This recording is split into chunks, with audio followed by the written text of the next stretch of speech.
et arvestades, et esimene liiga mängijad läksid väljakule nii, nagu ma tahtsin, enesekindlad. See on ainuke variant, et neid mänge mängida. Sa oled alles algusel, sul on jalad veel, ei ole 100% valmis mängu jaoks, aga ongi see enesekindlus ja tahtmine ja meeskonnatöö.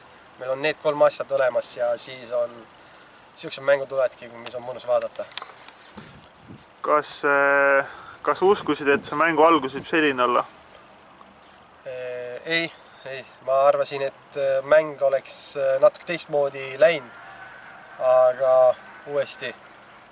Muidugi täna tuleb Tarvi esile tuua, kes tegi supermängu, aga üldiselt terve meeskond, nii need mängijad, kes pingilt tulid sisse, iga mängija oli valmis 100% anda ja sellepärast siuke tulemus. Neljapäeval on nüüd uus mäng, kuidas valmistute? Jah, täna õhtul pidutseme ja puhkame ja homme alustame uuesti tööga. Meil on õnneks natuke aega veel, saame mängud korraks analüüsida, siis saame korraks vigade parandust teha, sest nagu ma ütlesin, veel on vaja mõned asjad parandada, aga ütleme nii, et arvestades esimene mäng tundub, et õiges suunas liikume hetkel.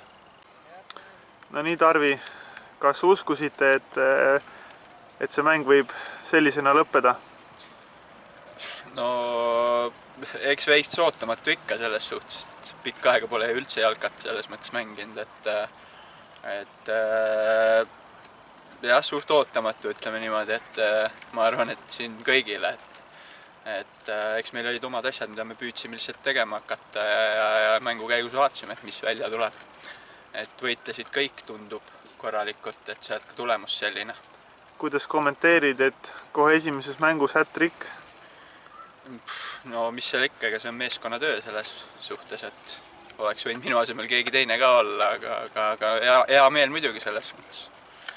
Et loodame, et need ei jää viimasteks ka.